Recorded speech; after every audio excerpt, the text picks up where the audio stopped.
Oi, Ei, querida, boa tarde. boa Que tarde. delícia. Enfim chegou, né, o dia. Chegou. Ai, tô bem feliz, Amanda. Obrigada.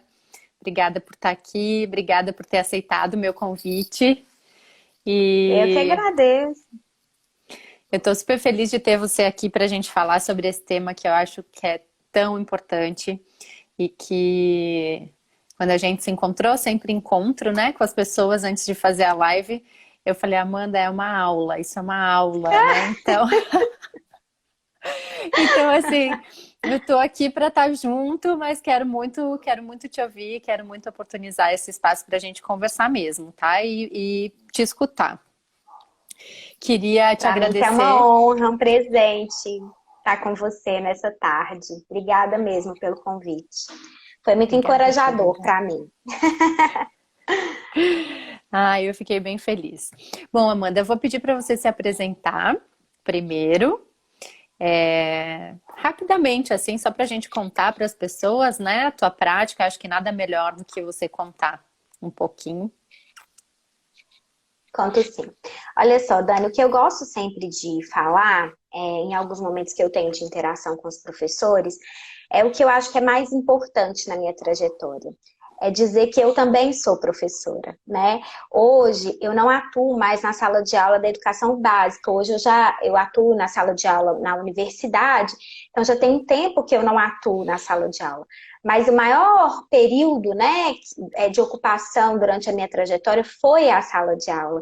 Então, eu acho que isso é o que eu queria dizer hoje, sabe? Que apesar de eu ter experiências com gestão, né, gestão de pessoas na área educacional, de eu ter experiências na área de educação positiva, na universidade, uma vez professor, sempre professor, né? Então, já atuei como professora na educação básica, desde a educação infantil até o ensino médio, no ensino médio não como professora, mas como coordenadora de escola, né? E acho que essa fala, ela é importante, porque ela me aproxima, sabe? Me aproxima dos educadores. Por que que eu gosto de dizer isso, Dani? Porque as ideias trazidas pela disciplina positiva, num primeiro momento, elas podem ser um pouco diferentes, né? Elas podem parecer estranhas, né, um pouco incompreendidas, e eu sei porque comigo também foi assim. Então, a primeira vez que eu ouvi falar de disciplina positiva, eu também, a minha primeira reação foi de oposição, foi de pensar assim, ah, você não conhece a minha sala de aula, você não conhece os meus alunos, isso aí que você está falando lá na minha sala não funciona. Então, eu gosto de me apresentar enquanto educadora para dizer que eu já tive nesse chão e que eu testei as ferramentas lá, né? E continuo hoje como consultora próxima de muitos educadores, né? Ainda conheço bem a realidade das salas de aula.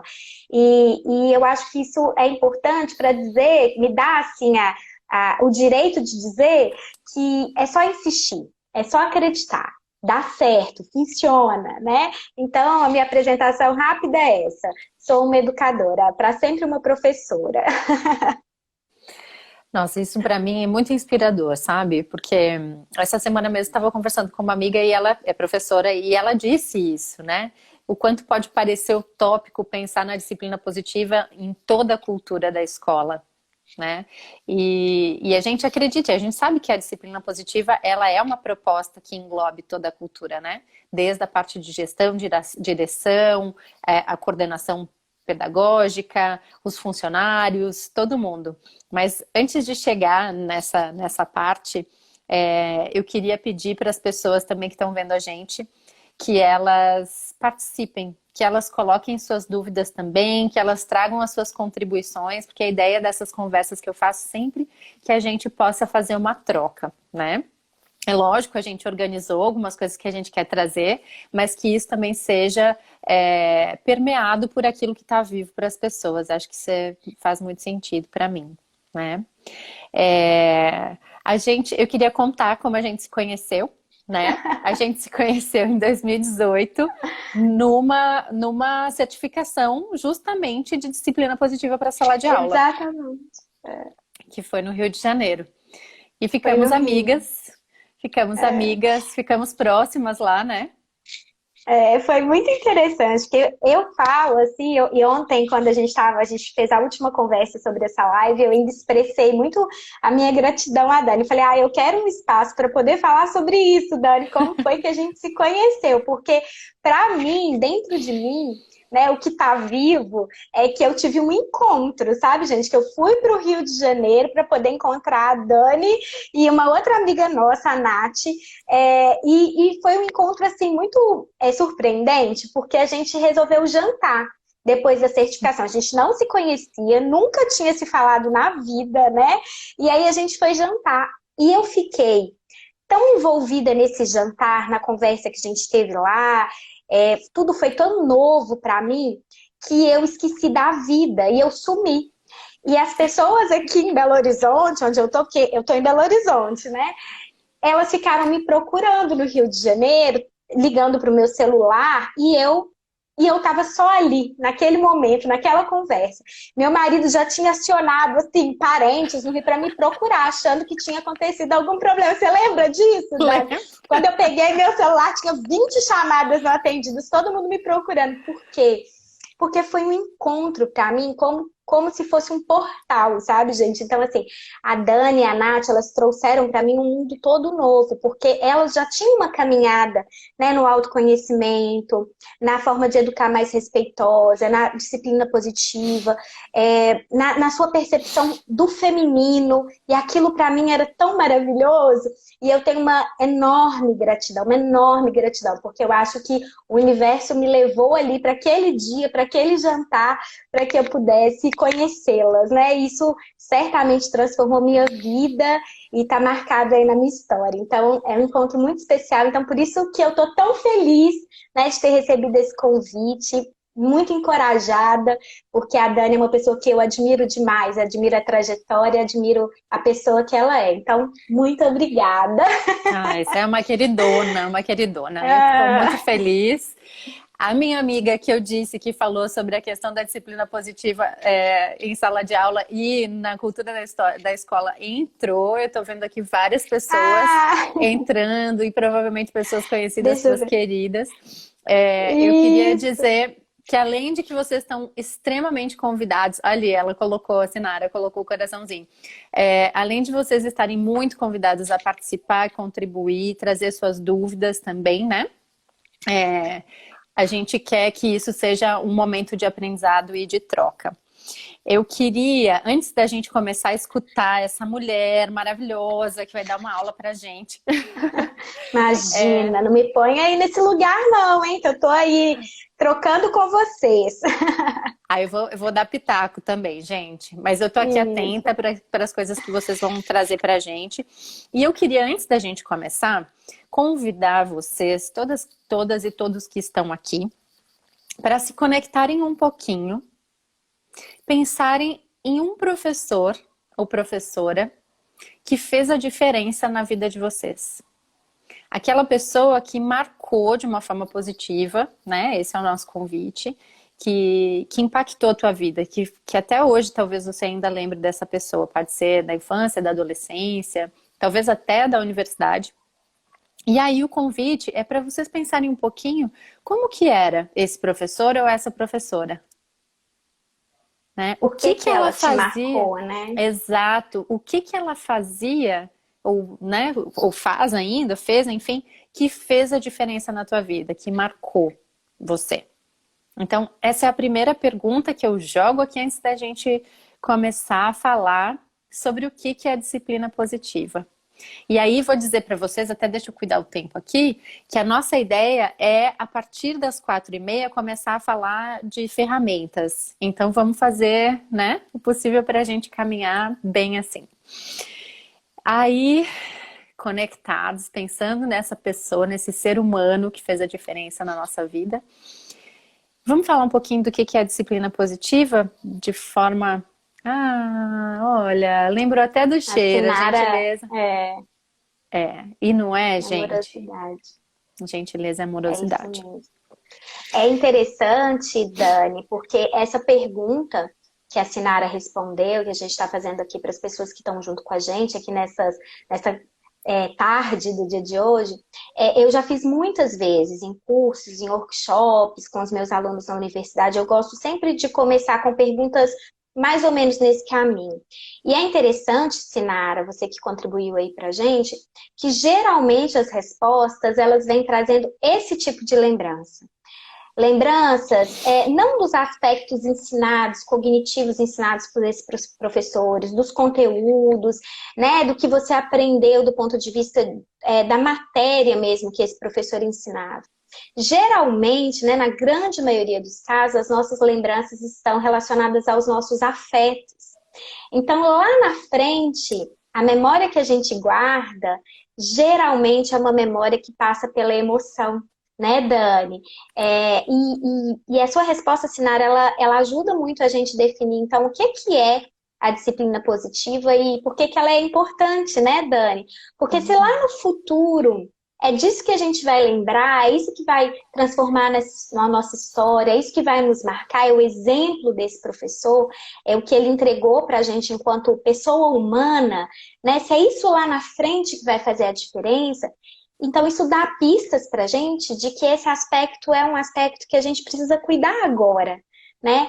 Pensar qual é a lembrança que eu quero deixar na vida desse meu aluno. Eu gosto também muito de fazer, né, uma dinâmica que é de fechar os olhos e imaginar como que esse meu aluno que está ali na minha sala de aula hoje, na minha escola remota, né, dentro dessa escola que eu trabalho, como que esse aluno vai estar daqui 20 anos, 30 anos, e o que eu espero enxergar nesse aluno lá no futuro.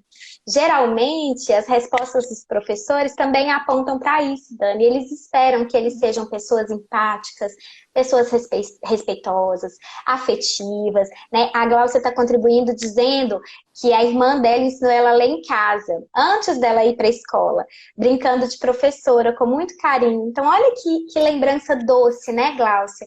Se a sua irmã, hoje, se a gente perguntasse lá no passado, perguntasse, olha, o que você espera para a Glaucia no futuro?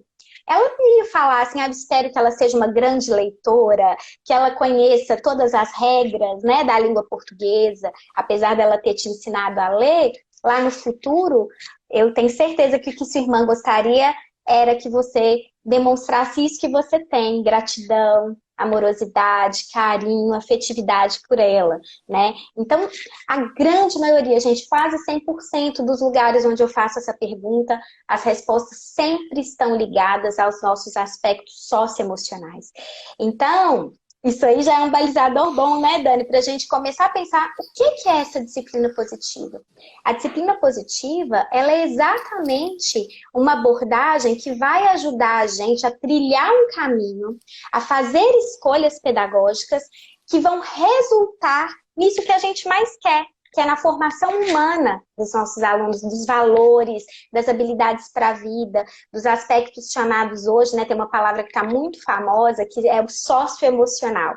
Socioemocional são exatamente essas habilidades que se diferem dos aspectos cognitivos, que são as habilidades desse campo conceitual, desse campo da aprendizagem formal dos conteúdos, e vai se apresentar ali nas interações humanas, na busca pelo autoconhecimento, da forma como eu lido com os conflitos, da forma como eu relaciono com as pessoas, né? Então, a disciplina positiva, ela vem como uma oportunidade, como uma abordagem, um caminho que a gente pode usar para que a gente possa conseguir o desenvolvimento dessas habilidades socioemocionais, né? Então, a gente já pensa que ela é uma abordagem de longo prazo, que é essa abordagem assim, do que eu espero ver lá no futuro. Não é isso, Dani? Acho que é um bom resumo, não é?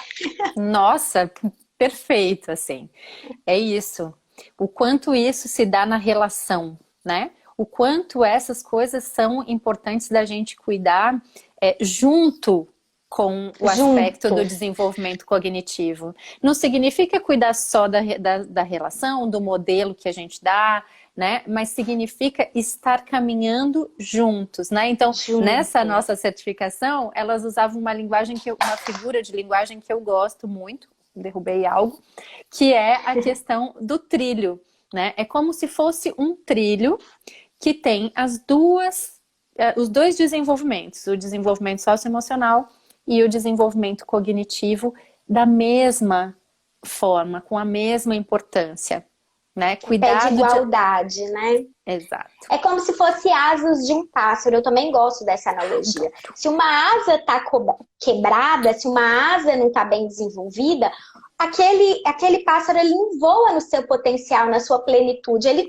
né, o voo dele não é o melhor. Às vezes ele nem voa, porque aí essas habilidades elas não podem nem aparecer, né? Então é isso. A gente tem que colocar o aspecto socioemocional junto com o aspecto cognitivo. E a gente está num movimento atual que eu tenho visto assim coisas maravilhosas acontecendo. A área educacional é uma área que geralmente ela é lenta no processo de mudanças, né, Dani? Então, assim, as mudanças elas demoram a acontecer na educação. Quem é da educação vai concordar comigo que às vezes, né, a sociedade anda, a gente tem avanços e a educação vai a passos lentos.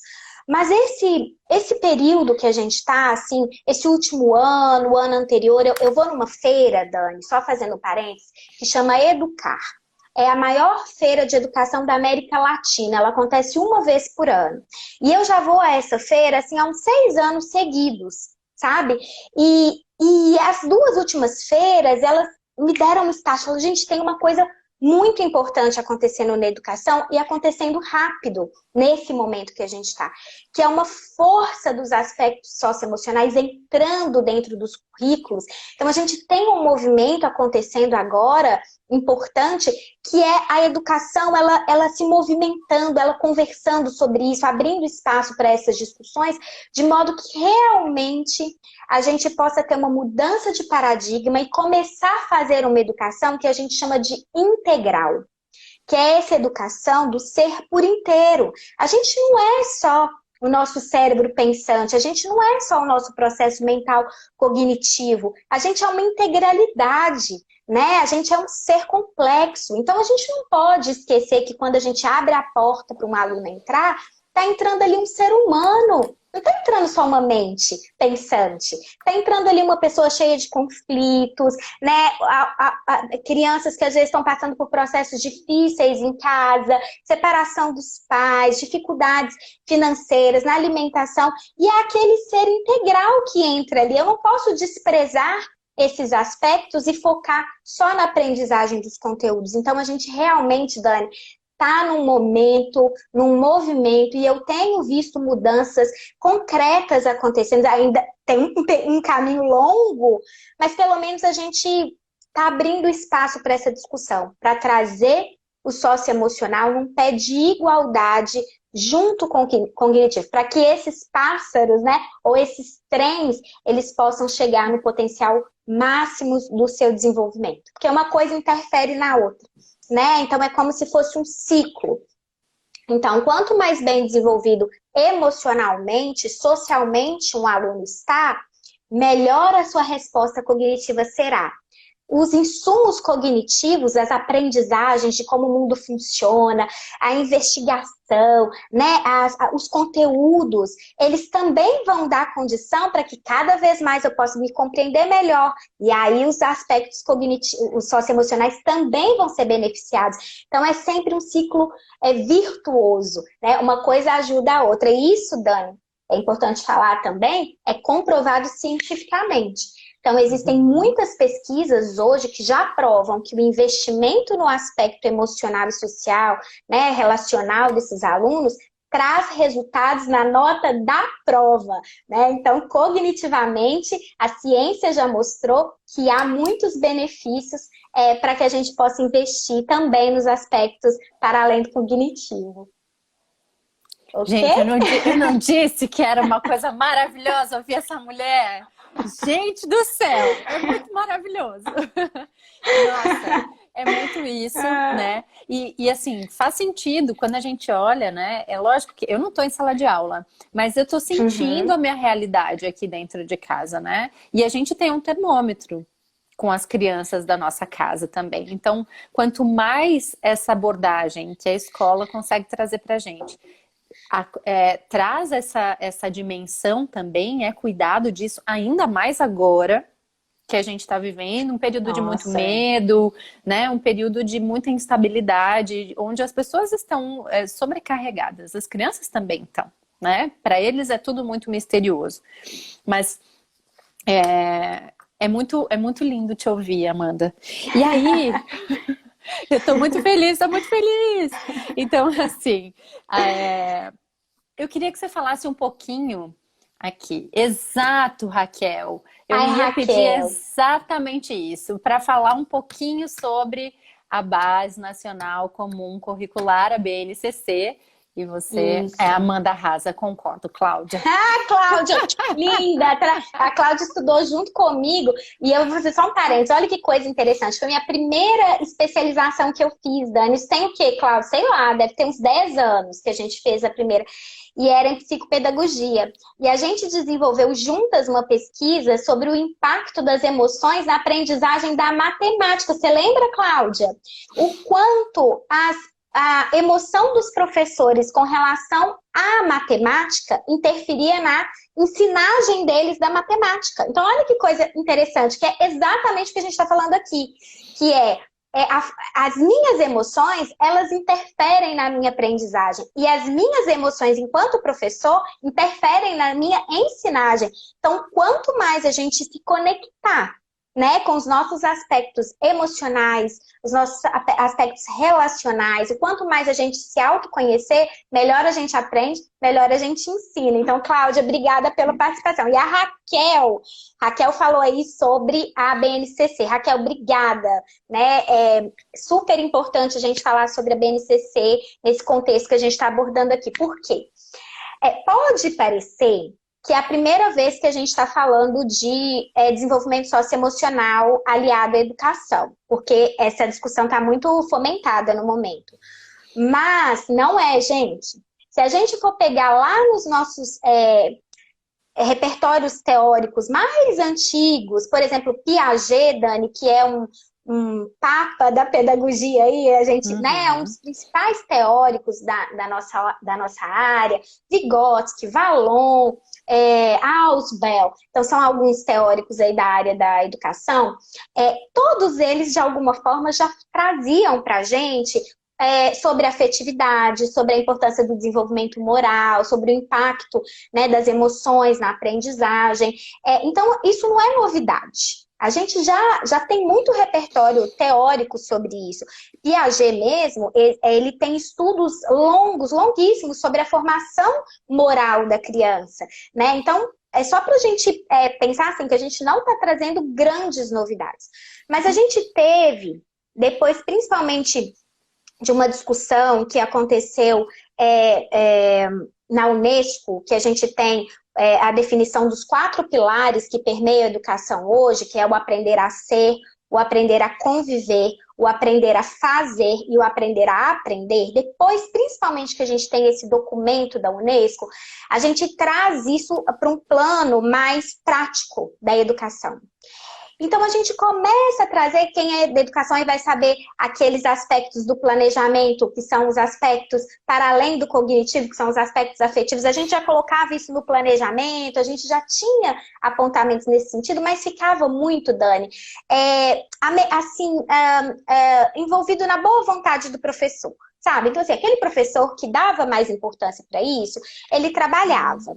Aquela escola que entendia que aquilo era importante, ela colocava aquilo na composição dos seus currículos. Mas aquele professor que não estava muito afim de fazer esse trabalho, ele não se envolvia muito com isso, sabe? Ele ficava focado lá na sua disciplina.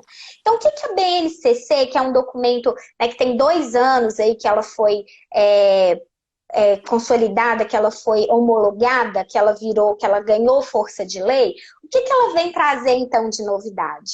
Ela vem trazer uma obrigatoriedade de que os currículos das escolas em todo o território nacional tragam proposições, aspectos para o desenvolvimento socioemocional. Então, a gente sai de uma esfera que é da boa vontade ou do interesse do professor e a gente vai para uma esfera que é uma esfera de lei, que é uma obrigatoriedade. Então, esse documento da BNCC, que a Raquel lembrou, acho que é Raquel o nome dela, né? ele traz ali nas suas páginas iniciais 10 competências gerais, que são as macrocompetências, que são os aspectos de desenvolvimento que todos os professores da educação infantil até o ensino médio, eles precisam ter como finalidade, fim da educação. E entre esses 10 aspectos, eu tenho pelo menos 4 que são muito direcionados para os aspectos socioemocionais. Então, todas essas competências, todas elas trazem apontamentos para o aspecto socioemocional. Mas pelo menos 40% e 40%, gente, é muita coisa, né? Então, assim, eu brinco que não é um sinal, eu brinco que é um holofote, que é um outdoor brilhante, purpurinado, cheio de luzes, né? É um indicativo muito claro de que alguma coisa tem que mudar. Uma chave precisa virar. Se o MEC, que é quem regula a educação brasileira hoje, diz que 40% dos nossos objetivos principais da educação estão intimamente relacionados com o desenvolvimento socioemocional, então tem alguma coisa que a gente precisa realmente se comprometer aí, né, Raquel? Então a BNCC, ela não vem trazer novidades, mas ela vem trazer essa obrigatoriedade. Então hoje não é mais uma escolha. Não é se eu quero ou se eu não quero. Para eu ser um bom educador, para eu educar plenamente os meus estudantes para o século XXI, para eu dar oportunidades para eles de agirem na sociedade, de serem cidadãos participativos, protagonistas da sua vida, eu preciso abrir espaço no meu conteúdo, na matemática, na física, na química, entendendo que isso não é o mais importante. Né, é importante também. Eu preciso abrir espaço para que caiba.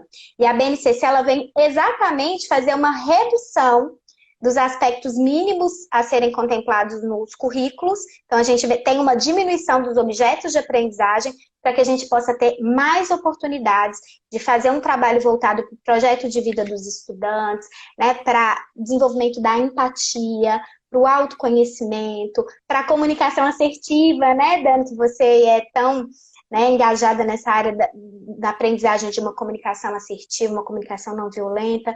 Então, a BNCC é um documento muito, muito, muito importante nesse momento, porque ele valida isso que a gente está falando aqui hoje. Então, obrigada, Raquel, por você ter nos lembrado aí desse documento que dá direcionamentos para a gente hoje, né?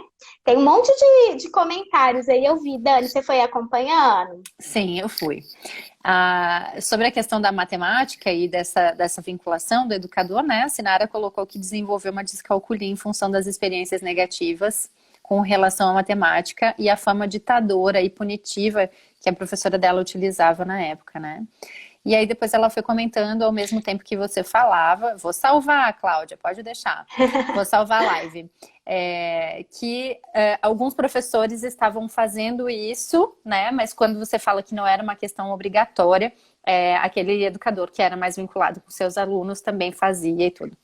E quando você fala assim que não é uma novidade, mas que agora, né, que não traz uma novidade, mas que agora isso vem com esse caráter de lei, eu fiquei pensando na disciplina positiva e no quanto ela também não traz novidades, se a gente pensar, né? Você falou dos teóricos, e a disciplina positiva é inspirada no trabalho, na filosofia do Alfred Adler, né? Do Rudolf Dreikurs, que é o seguidor dele.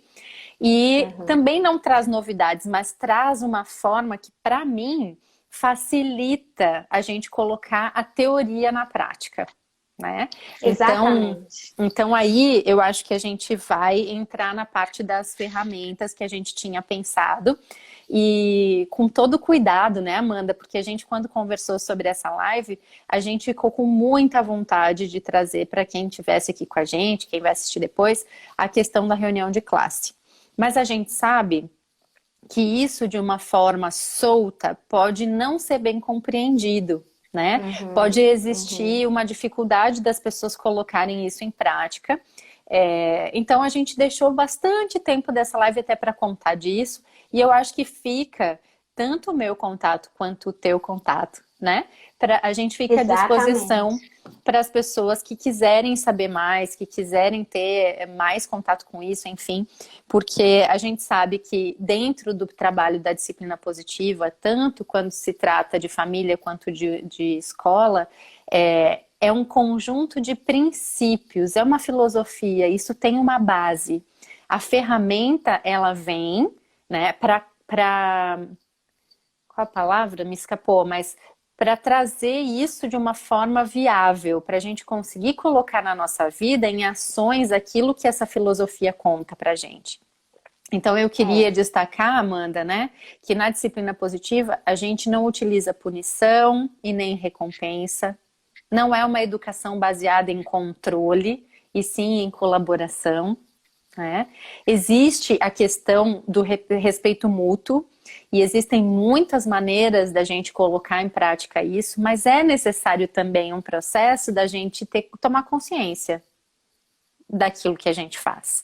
Por isso que, é. às vezes, toma a gente com uma certa dificuldade, né, de colocar isso na prática. Porque uma vez eu ouvi o José Pacheco falando, né, que existem muitos teóricos maravilhosos da educação, e você citou Piaget, Vygotsky, Vallon, você citou um outro que eu não conheço, que não é da área, né? E aí ele fala assim, que só que o educador, quando ele chega na sala de aula, ele tá ali sozinho, muitas vezes, e o que é mais forte nessa experiência não é o que a gente estudou, o que a gente leu, e sim aquilo que a gente viveu. É. Então, aquilo que é vivido vem se expressar como a primeira escolha da gente, quando a gente está numa situação desafiadora. E a gente conversava um pouco sobre isso, sobre a segurança, né? Queria que você contasse um pouquinho mais pra É, gente sobre isso.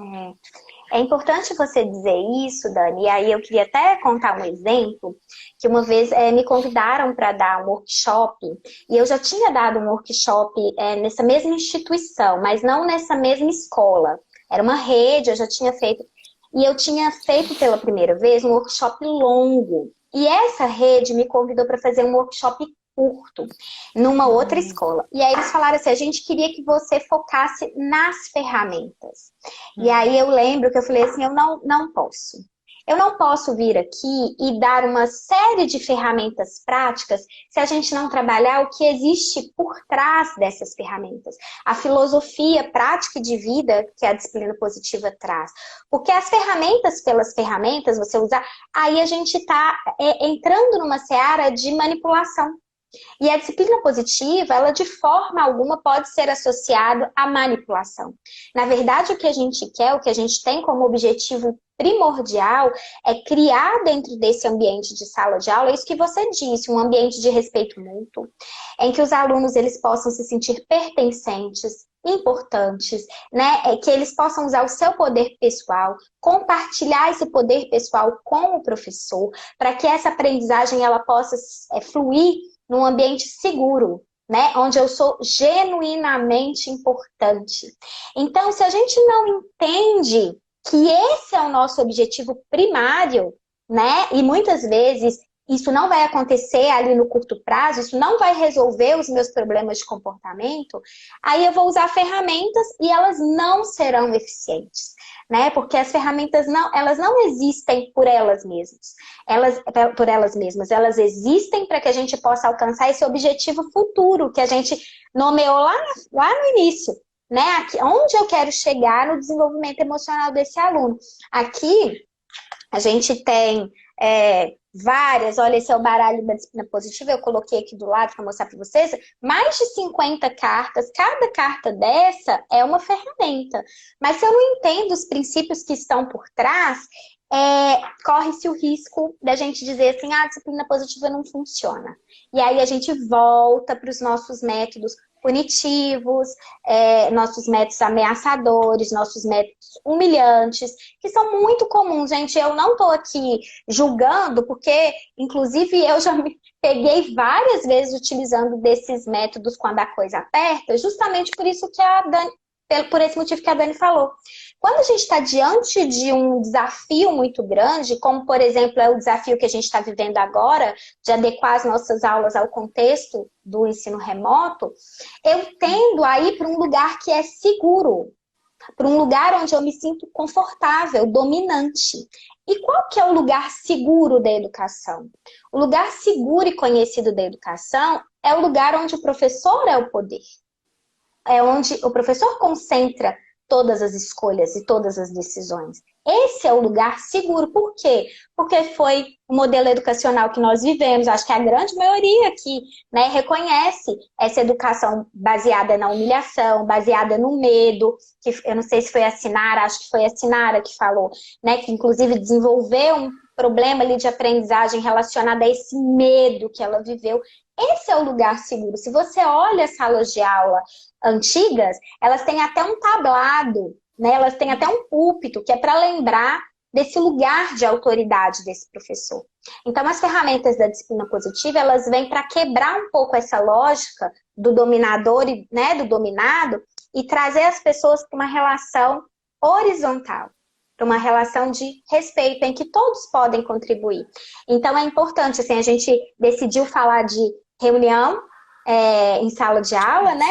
A reunião de classe, porque a gente tinha 50 e tantas opções, então a gente precisa focar. Então é até importante a Dani falar que nós estamos disponíveis, né? Tanto aí na minha via de comunicação do Instagram, quanto na dela, para a gente continuar esse papo, para a gente trazer mais informações. A gente sempre posta conteúdo também sobre isso, grava lives, mas é importante a gente dizer, então, que não basta só amanhã você chegar na sua sala e já implementar a reunião de classe. Existe um movimento mesmo de autoconhecimento, né, de autopercepção, de estudo, de busca, para que a gente possa fazer uso das ferramentas de modo efetivo. É mais ou menos isso, né, Dani? Exatamente, Que você estava... E sabe o que eu me lembrei, enquanto eu estava falando aqui, antes da gente entrar na reunião de classe, que isso que a gente está conversando é associado a uma ferramenta da disciplina positiva, que é compreenda o cérebro, né? E é uma ferramenta da sala de aula, que é a gente entender minimamente do nosso desenvolvimento cerebral das crianças e do funcionamento, né, do ponto de vista de neurociência, para a gente entender por que tem horas que nós ou os nossos alunos, a gente surta em sala de aula, que é quando a gente se pega nesse momento assim, muito estressante, e aí a gente tem que ter uma reação de proteção, né, Dani? E às vezes os professores usam muito, assim, dessas estratégias do grito, de colocar um nome no quadro, porque esse tipo de ferramenta, que são ferramentas que não são da disciplina positiva, né? Elas asseguram pra gente esse nosso lugar de poder, que é um lugar que a gente tem um pouco de medo de perder, né? Na sala de aula, assim, a gente fica um pouco com medo de não ser uma figura de autoridade para os nossos alunos. E quando a gente acha que a gente está perdendo o domínio, a gente tende a se segurar onde? A se segurar nessa corda do controle. A gente puxa o controle todo pra gente. Aí a gente tira o recreio, a gente ameaça tirar a nota da prova, não é assim? A gente grita, a gente manda para a sala da diretoria. Então, a gente perceber, né, esses momentos assim, em que a gente está sendo tomado pelas nossas reações mais instintivas, pelas nossas reações assim, de busca por poder, de busca por controle, nos ajuda também a pensar que, opa, existem outros caminhos aqui, né? E isso só é possível quando a gente realmente percebe o que está por trás, do ponto de vista cerebral, dessas nossas reações mais instintivas, mais primitivas. A gente fala que é primitivo, né, Dani? É primitivo. E eu queria falar uma coisa, que ao mesmo tempo que eu acho que é importante a gente trazer isso, né? Que tem uma base, que tem princípios e que essas ferramentas elas são utilizadas dentro desse contexto. Ao mesmo tempo, eu queria encorajar as pessoas a conhecerem, né? Então você mostrou as cartinhas, eu vou mostrar o livro. Tem aqui Disciplina também, Positiva em Sala de Aula.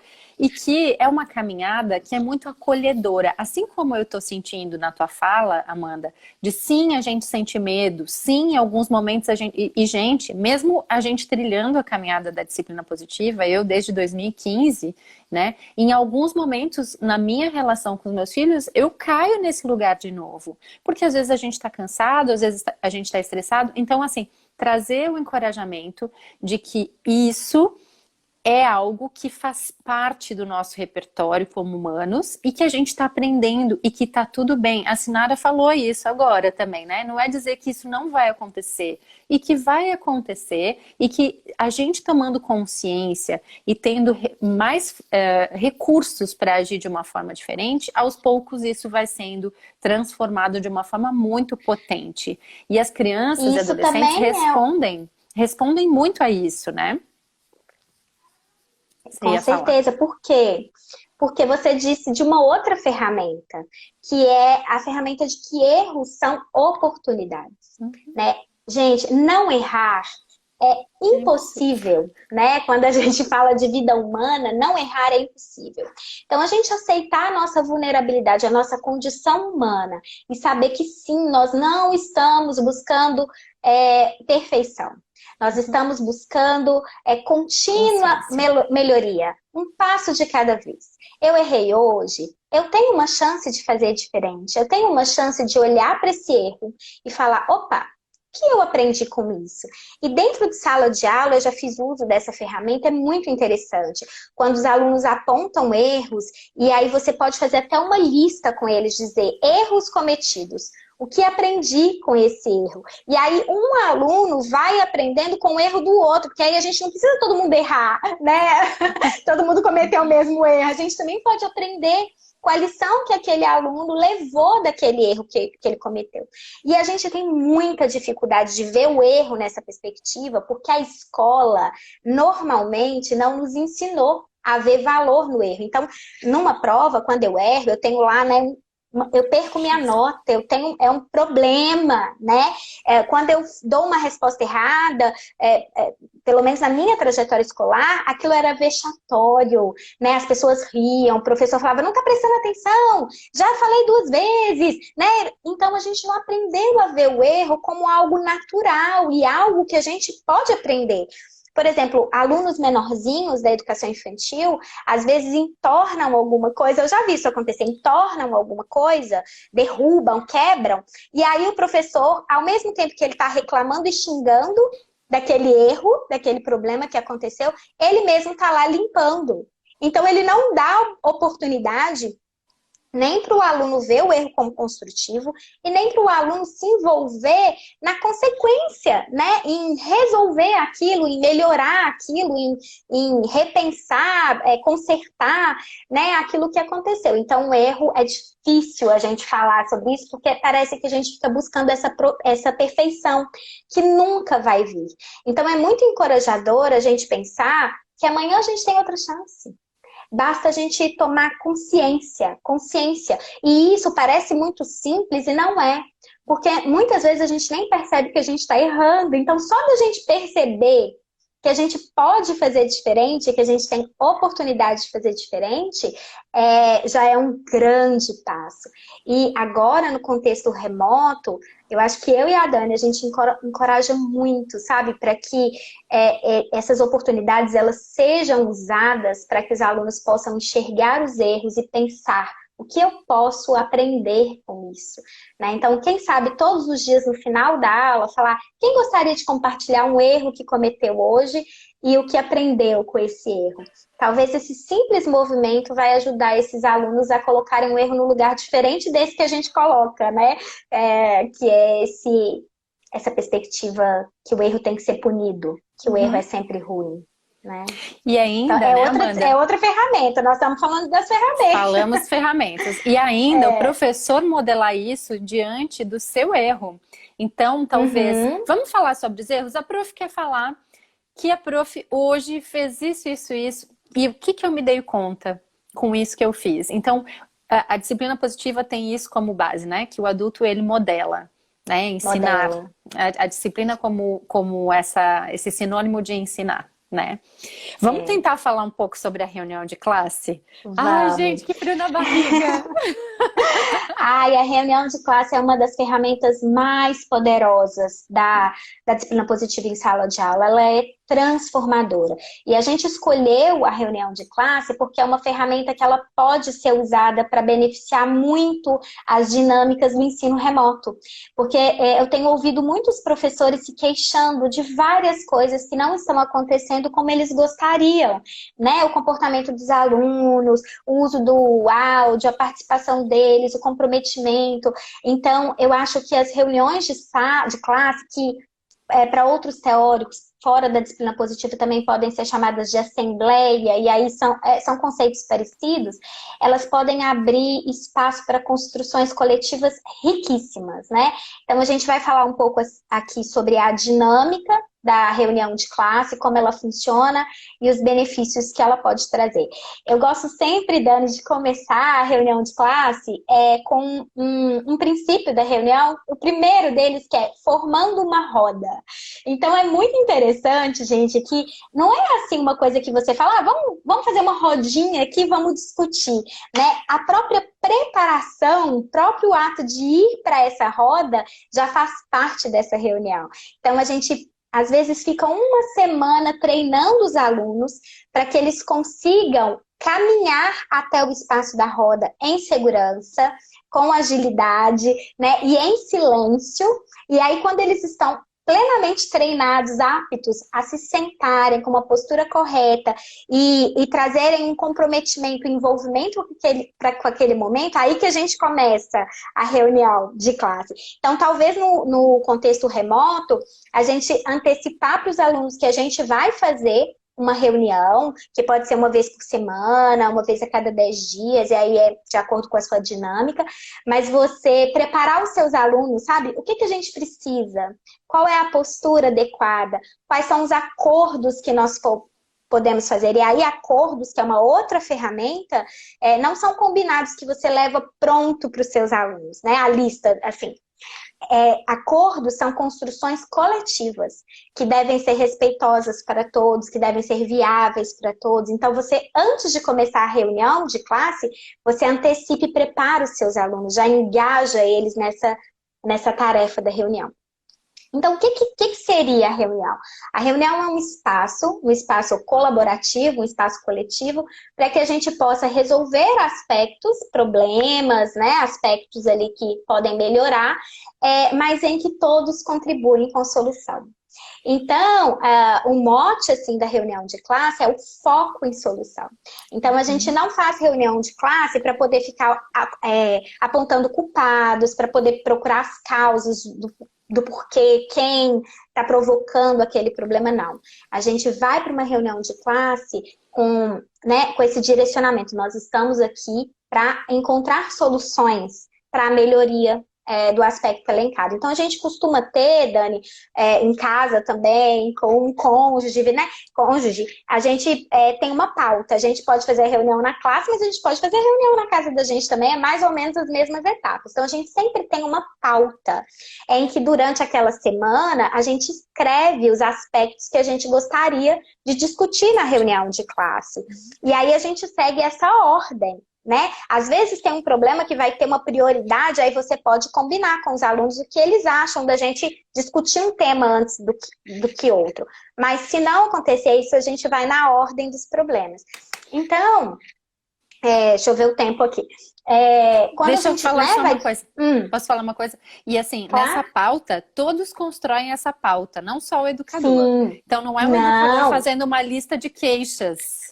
E sim, todos são convidados a pensar o que pode ser que está incomodando. Coisas que precisam ser pensadas juntas, né? E é importante você dizer isso, Dani, porque às vezes aquele problema que vai ser discutido naquele dia, para o professor não é um problema. Aquilo é irrelevante. Ou ele tem uma solução fácil e rápida para aquilo, né? Então a ideia, gente, não é o processo, né? Então imagine você participando de uma equipe de trabalho com pessoas adultos que tiveram a oportunidade de formalmente na escola passarem por esse processo de se organizarem para uma reunião, de terem uma pauta, que é um assunto limitado que você vai tratar. Então, se a gente foge do assunto, o professor ele tem esse papel de dizer, olha, esse é um problema, é novo, se você quiser pode colocar aqui na nossa lista, né, na nossa pauta, e agora a gente está discutindo este problema. Então, evita os desvios. Eu sou gestora, né, de equipes e eu vejo, assim, às vezes, a dificuldade que nós temos de nos determos no assunto da pauta. A gente navega, né? Então, a gente ter sempre esse foco no processo dos alunos. Para a gente pode parecer bobo, pode parecer fácil. Às vezes, um problema pode perturbar uma parcela dos alunos, mas não todos. E mesmo assim, né, a gente vai discutir esse problema ali para conseguir uma solução para esse problema. E aí, Dani, a gente, então, apresenta o item da pauta, pergunta, né, minimamente ali o contexto, como aquilo acontece, porque aquilo incomoda, se afeta outras pessoas. E aí a gente passa para uma etapa que é a colaboração, que é o brainstorm. A gente vai escutando as ideias dos alunos sem fazer julgamento nesse momento. A gente tem um escrivão, é o secretário, né, a criança que vai ficar responsável por fazer o registro da ata da reunião. Então, ela vai colocando aquelas ideias que a turma vai trazendo. Então, vamos colocar aqui um assunto. Muita interrupção durante a aula. Então, os alunos estão conversando, estão interrompendo muito o professor e aquilo está me incomodando porque eu me perco, né? Enquanto o professor está ali na dinâmica dele ensinando. Então, esse, por exemplo, pode ser um problema que me veio aqui agora, né? E aí, os alunos vão colocar, ninguém pode falar. Escreve lá, ninguém pode falar, ninguém pode interromper o professor. Eu acho que só 3 pessoas, então 3 pessoas. Eu acho que tem que ter uma plaquinha na hora que você quiser falar. Você vai escrever, o escrivão vai anotar ali. Depois, quando você já tiver ali algumas sugestões com foco naquela solução daquele problema, a gente precisa fazer uma triagem, que é pensar se todos esses itens, se todas essas opções, elas são respeitosas para todos. Porque se não for respeitoso para todos, se um aluno se sentir desrespeitado com aquela solução, ela não serve. Mesmo que a maioria vote, né? Se eu não me sinto confortável, a gente tem que pensar em outra solução, para que haja engajamento. Porque se eu não me sinto respeitado, como é que eu vou me engajar com aquela solução? Então, é importante que elas sejam respeitosas, que elas sejam razoáveis, porque às vezes, por exemplo, ninguém falar, colocar um tampão na boca dos alunos, isso não é nem respeitoso e nem razoável, né? Então elas têm que ser razoáveis. Elas têm que estar relacionadas também. Então a gente fala que é 3 R's e um U, ou 3 R's e um P. Esse U é de útil. Ou P de prático, né? Então, a gente pode fazer coletivamente, dizer, olha, tem alguma dessas opções aqui que não são relacionadas, ou não são razoáveis, ou não são respeitosas, ou não são práticas, né, para a nossa escola. E aí, as que não estiverem dentro, né, desse crivo, elas têm que ser riscadas. Então, você risca. E aí, você tem essa triagem de opções, e aí você vota, né? E aí, a gente pode tirar ali 1, 2 soluções que a gente vai testar durante um período. Então, durante a semana, durante 2 dias, para a gente ver como é que aquilo acontece. Na próxima reunião, a gente vai retomar e dizer, e aí, funcionou? Não funcionou? Temos que buscar novas soluções, né? E a reunião de classe, ela também nos ajuda a entender. É super importante que não é porque a gente decidiu aquilo que aquilo está garantido. A gente precisa, enquanto educador, fazer o acompanhamento. Então, lembrar os alunos do que a gente decidiu, né? Dar sinais verbais, às vezes anotar aquilo e mostrar, acompanhar, treinar, tá junto. Que a gente, enquanto adulto, às vezes a gente decide certas coisas e quer que a criança imediatamente, ou o adolescente, imediatamente mude a postura, só porque a gente acordou. Não é assim, né, gente? Então, tem uma analogia que eu gosto muito, que é o seguinte, você pode falar e combinar com seu filho de 4 anos, de 5 anos, que ele não pode atravessar a rua sozinho. Eu já te falei 1000 vezes, não atravessa. Você vai largar a mão do seu filho de 4 anos, de 6 anos na rua? Né? Porque você está confiando ali que ele já entendeu? Não, né? Você vai dizer, mas você vai acompanhar, você vai cuidar para que aquilo aos poucos ele possa assimilar, aos poucos aquilo possa se tornar natural, e aí a sua confiança de largar a mão já é possível. Então a gente faz o acompanhamento. No final da reunião, gente, Dani, a gente sempre termina com uma atividade prazerosa, né? A gente faz um jogo, uma brincadeira, canta uma música para poder trazer essa leveza para depois desse momento ali de discussão, e a gente dá as notícias, né? Os encaminhamentos do que vai acontecer nessa semana. E aí, como deu tempo, vai dar tempo, eu queria voltar. 5 minutos. 5 minutos. Só para a gente terminar a reunião assim, bem redondinha. Que tem um aspecto da reunião que para mim também, gente, é assim. Nas equipes de trabalho, no seu casamento, com seus filhos em casa, a gente pode aplicar e que é maravilhoso, que é a gente sempre começar com reconhecimentos, elogios, com apreciações. Então, a reunião, primeiro, depois que a gente faz a roda, antes da gente tratar na pauta, antes da gente abrir a pauta, a gente abre um espaço para que a gente possa transmitir, né, a nossa apreciação ao outro, encorajar o outro, elogiar o outro. A gente não precisa, dependendo da dinâmica que a gente tem, que todos os alunos falem para todos os alunos. A gente pode limitar. Às vezes, numa reunião são 10 alunos que vão falar, na outra são os outros 10. A gente pode perguntar quem deseja receber um elogio, quem deseja receber uma apreciação. Então, vocês imaginem o poder disso dentro de uma comunidade que é a sala de aula, né? Você dar espaço para que o aluno fala, Dani, muito obrigada por essa oportunidade. Você é uma profissional que eu admiro muito pela mensagem que você transmite, pela paz que você transmite, pelas ideias, né, inovadoras, maravilhosas que você traz. Muito obrigada. E aí o outro aluno faz isso, né, com uma outra pessoa que queira aquela apreciação, que precise daquela apreciação. Nas equipes de trabalho, gente, vários conflitos existentes entre as pessoas podem ser minimizados, dissolvidos pelo simples fato da pessoa ter que reconhecer algum aspecto positivo, né, na outra pessoa. Então, a reunião de classe, ela também abre espaço formal, né, um espaço prioritário para que os alunos aprendam a fazer apreciação, aprendam a reconhecer os outros colegas. E então, por isso que ela é uma ferramenta muito completa, né, Dani? Muito transformadora. Espero que o pessoal esteja se sentindo encorajado aí a trazer a reunião de classe, né, para os seus contextos. A Isabelle está falando ali que quer mais. Isabelle, vamos conversar depois que a live terminar. Então, a parte do reconhecimento, ela é muito poderosa, como você falou, né?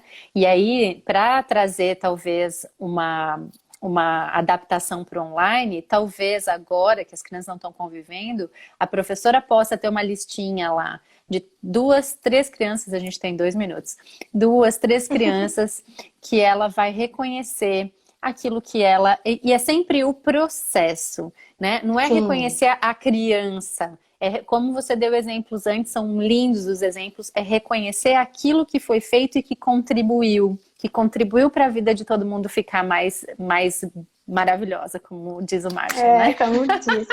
Por exemplo, olha, eu notei que hoje você fez várias contribuições que levaram a discussão para um caminho que abriu a cabeça de todo mundo. Muito obrigada por isso, Dani. Né? Então, é você reconhecer de forma específica aquilo que aquele aluno contribuiu para aquele grupo. Imaginem fazer isso, né? A gente vai dando os tips, né? Mas apreciar em cada um aquilo que ele traz de bom, aquilo que ele contribui, para que eles se sintam encorajados, porque eles são genuinamente pertencentes àquela comunidade e importantes, né, Dani? Acho que é isso, né? É isso! Gente do céu, que maravilha! Esse tempo é terrível, porque a gente fica... Ai, meu Deus, vai cortar a gente!